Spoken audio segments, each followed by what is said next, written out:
When Saddam Hussein invaded Kuwait in 1990, global condemnation and sanctions followed. But when those failed to stop the Iraqi dictator in his tracks, a US-led coalition launched Operation Desert Storm to stop his invasion by force.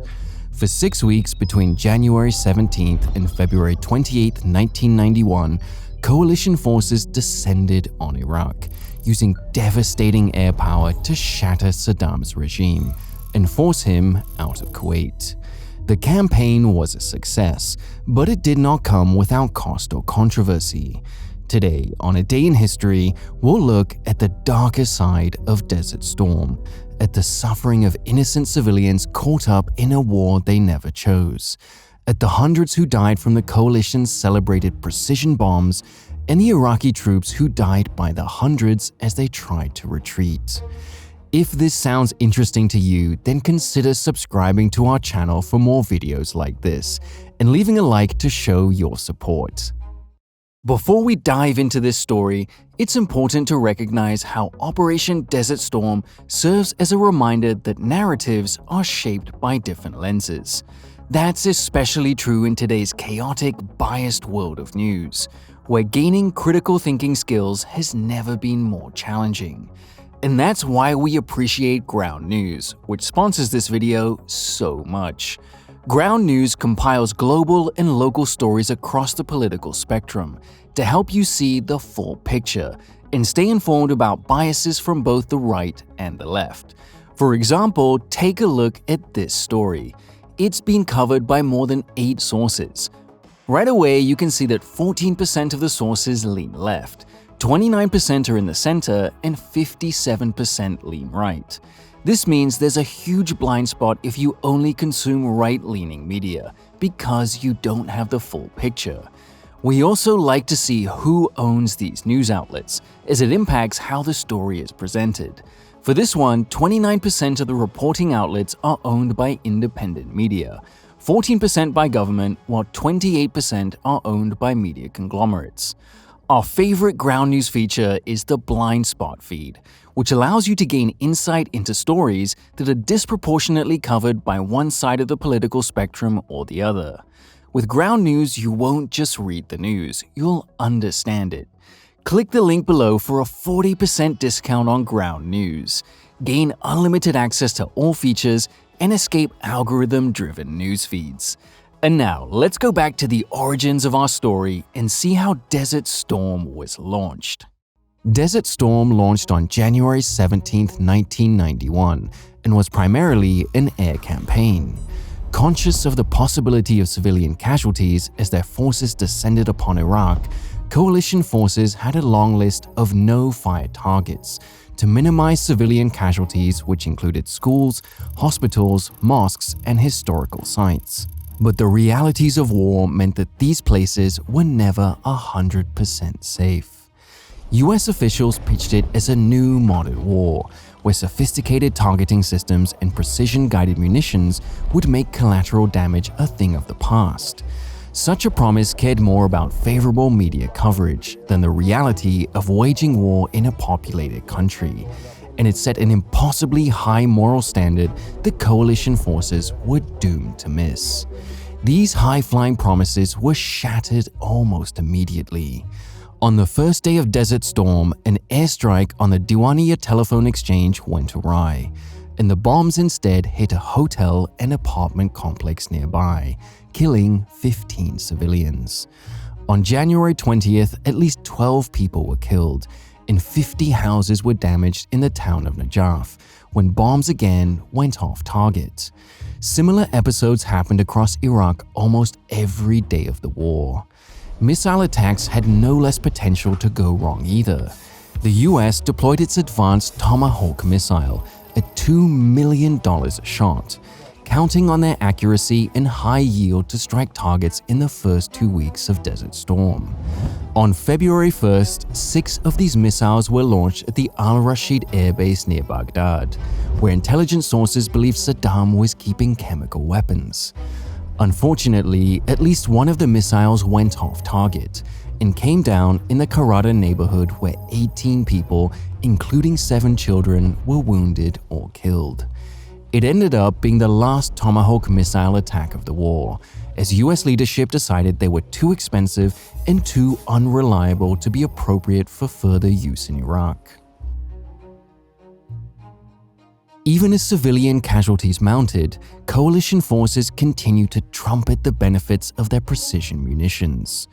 In reality, less than 10% of the munitions dropped on Iraq were these precision bombs, and most were conventional dumb bombs. By mid-February, though, the public was increasingly aware of the disconnect between the promises and realities of collateral damage. A grim example of this came on February 13th, courtesy of the British, when 4 RAF Tornadoes were tasked with destroying a highway bridge in Fallujah.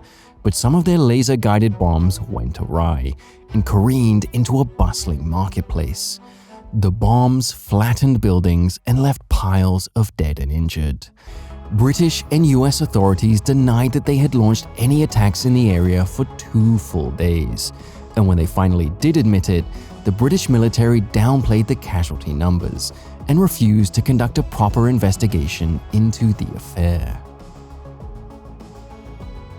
However, the Fallujah attack wasn't even the deadliest attack on civilians that day. That would be another attack launched by the US in Baghdad earlier that morning. Days earlier, US intelligence had identified a suspected military bunker, designated Shelter 25, in the Al-Amiriya neighborhood of Baghdad. Intelligence claimed the bunker was camouflaged and fortified with barbed wire to protect a secret command center for Iraqi forces. In the early hours of February 13th, 2 US Air Force F-117 Nighthawks were dispatched to drop laser-guided munitions right on top of the bunker. No warnings were sent ahead for civilians to vacate the area before they unleashed their payloads.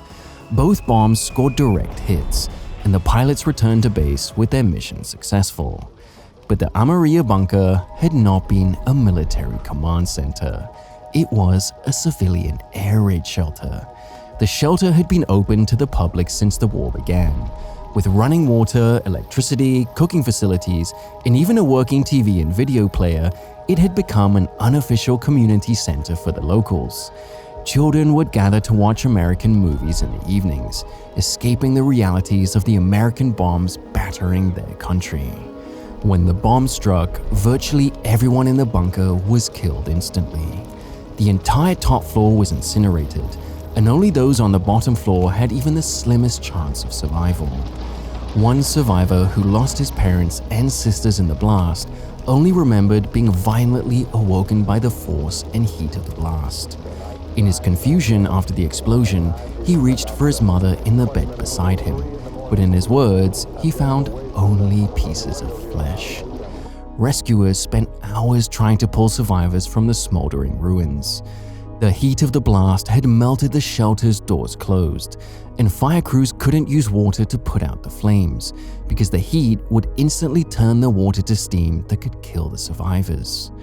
International media was on the scene by that afternoon, broadcasting harrowing images as the first remains were recovered from the smoldering bunker. The Iraqi government determined that 204 people had been killed, chiefly women and children. At first, the Bush administration defended the attack, insisting that it had been a military target. As proof of civilian casualties mounted, they blamed the Iraqi military and Saddam for putting civilians into valid military targets.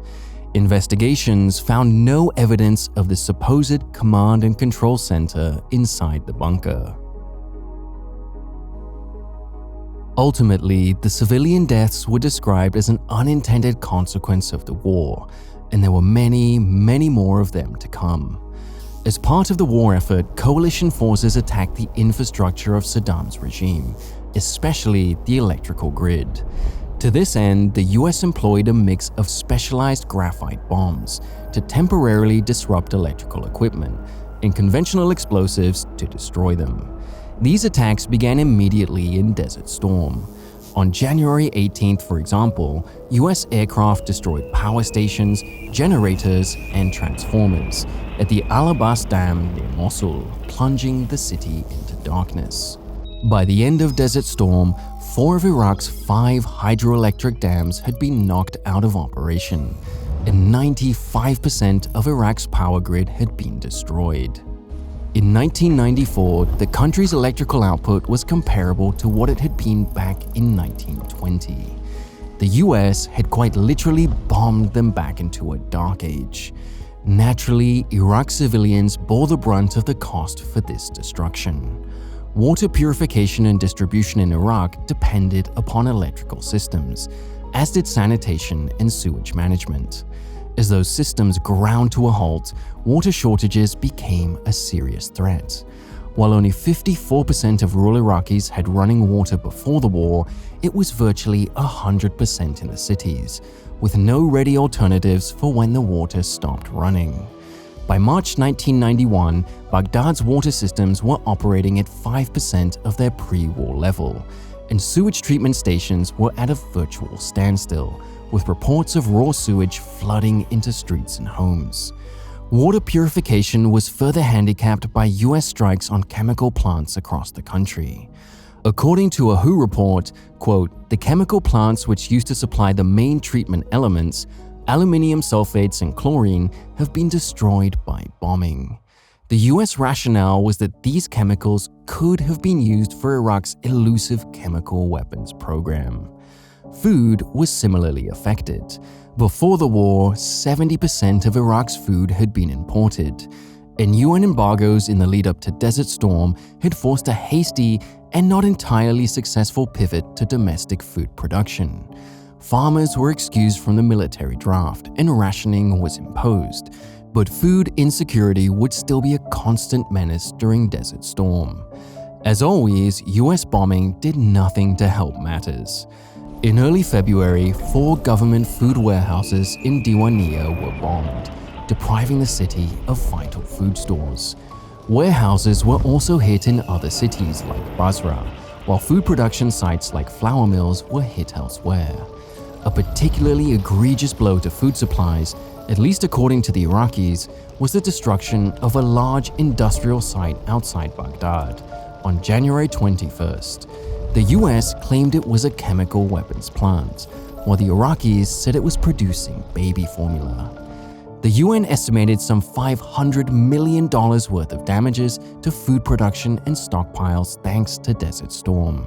Tasked with dealing with these many spiraling crises was Iraq's healthcare system, but it was faced with insurmountable challenges of its own. The loss of electricity and reliable water was immediately devastating for every corner of the healthcare industry. The combination of injuries from the war, food shortages, unclean water, collapse of medical supply chains, and the diseases that thrived in those conditions was simply too much to handle. Doctors Without Borders estimated that most of the country's hospitals could not operate at more than 5 to 10% of their usual capacity. Then, of course, there were the bombs. Multiple hospitals were hit, and emergency responders were liable to be killed by secondary strikes when responding to initial attacks. In Al-Zubair, an airstrike took out the city's only hospital, leaving its 150,000 people to care for themselves. All of this was made worse by Iraq's demographics. Around 20% of its population were children under 5, who were most vulnerable to the concoction of malnutrition, disease, and infection that gripped the country. The results were predictable. The Al-Qadisiyah Hospital in Baghdad reported an average of 20 child deaths per day from otherwise treatable infections alone. Antibiotics had to be rationed to only the most serious case. But hardest hit were the maternity wards. Maternal and infant mortality soared. Some hospitals reported a 100% death rate among their premature births, since they could not power the incubators needed to keep them alive. Many Iraqis tried to escape Iraq, but this journey was risky. The primary route used by Iraqi evacuees was the 915-kilometer-long Baghdad-Amman highway to Jordan. Tens of thousands of people fled along it, but they were hounded by unpredictable attacks from coalition planes, In the first week of the war, at least 14 people were killed along the road in such a manner. It is not clear why these people were targeted and what made them appear to be military targets. Buses were especially vulnerable, both being slow and easy to notice.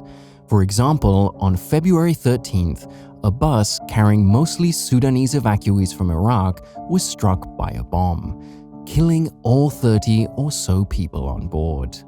Attacks became so common that bus drivers started to drive only at night, and often without headlights, so they wouldn't be noticed by the planes. The same phenomenon occurred on the highway out of Kuwait City. Perhaps the worst bus attack on that route claimed 27 passengers, when 2 bombs struck a bus carrying people away from the city on February 9th. Another common target along the highways were oil tankers. These weren't evacuees, but civilians supplying Iraq in a civilian capacity. Every evacuee's car and backup generator still needed fuel, and these tank trucks were one of the only sources. To the US and its allies, they were legitimate targets, with dozens of tankers and their drivers killed along the roads into Iraq. No highway became more infamous as a scene of death and destruction as Highway 80 running between Kuwait City and Basra in Iraq. When ground operations began in earnest on February 24th, Iraqi forces were quick to retreat from Kuwait, along the highway using a mix of military and stolen Kuwaiti vehicles. US bombers launched targeted attacks at key points along the route that blocked the road and effectively trapped the Iraqi vehicles in a kill zone. What followed has been described as a turkey shoot, where helpless Iraqi forces were strafed and bombed for 2 days straight. Most troops abandoned their vehicles and fled into the desert or turned themselves over to Allied troops. There was no serious resistance from the Iraqis for the entire attack. By February 27th, over 1,000 vehicles had been destroyed, and hundreds of Iraqi troops were dead. Vivid images of burned-out cars and the charred corpses of their occupants earned it the nickname of the Highway of Death. While civilian casualties were minimal, the brutal punishment of soldiers who were not able to fight back was controversial.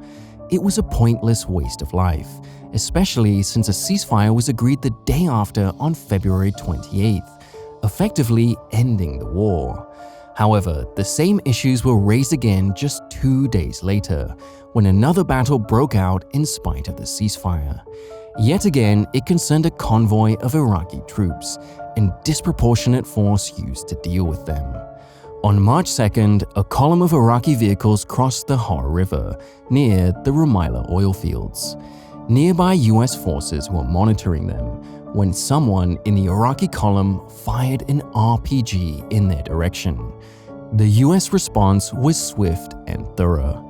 Armored vehicles, artillery, and helicopters descended on the column for almost 7 hours. Iraqi resistance was disorganized and most troops fled or surrendered. Many stripped off their uniforms and fled into the nearby marshes to hide. By the time fighting stopped at 3 p.m., around 300 tanks or armored vehicles and 400 other vehicles had been destroyed, along with an estimated 700 or more Iraqi deaths.